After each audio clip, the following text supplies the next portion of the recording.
Friends, welcome to my channel Lalitha soft foods. Today special ఏంటంటే ములక్కాడ పాలు curry వండుతున్నామండి. మనం ఫస్ట్ గా అయితే ఆనియన్స్ కట్ చేసేసుకుందాం.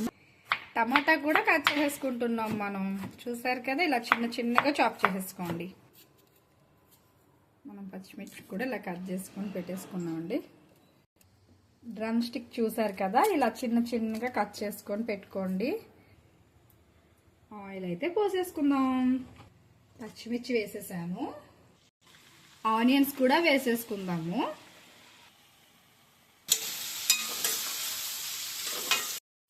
టమోటాస్ వేసేసి దీన్ని బాగా మెల్ట్ అయ్యేదాకా కుక్ చేయండి.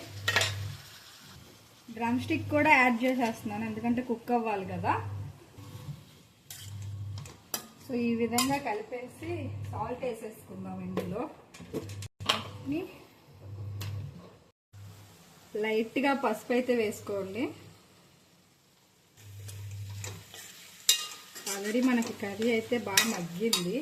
నేను ఇందులో అల్లం పేస్ట్ కానీ ఏమి వేయను, ఎందుకంటే మనకి ఫుడ్ చాలా సాఫ్ట్గా ఉండాలి కదా, అందుకని చెప్పి అసలు ఏమి వేయను. కారం అయితే వేసేస్తున్నాను. ఓన్లీ చాలా సాఫ్ట్గా ఉంటుందండి ఇది, ఎందుకంటే పాలు వేస్తాం కదా, అల్లం పేస్ట్ అనేది పడదు దీంట్లో. మనం ఇప్పుడు కారం వేసాం కదా, కొంచెంసేపు బాగా మగ్గనిద్దాము. వాటర్ అయితే అసలు వేయను, ఓన్లీ పాలతోనే ఈ కర్రీ అంతా.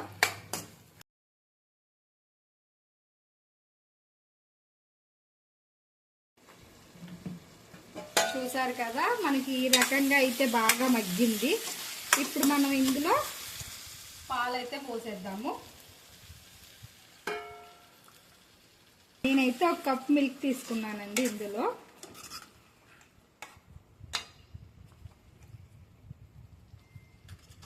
చూసారు కదా, మన కర్రీ అయితే ఈ రకంగా ఉంటుంది.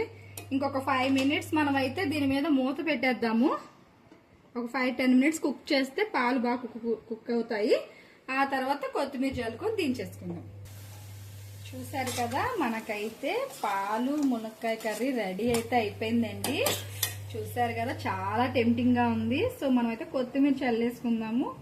మీకు నా కర్రీ గనక నచ్చితే లైక్ చేయండి, షేర్ చేయండి, సబ్స్క్రైబ్ చేయండి. Bye bye.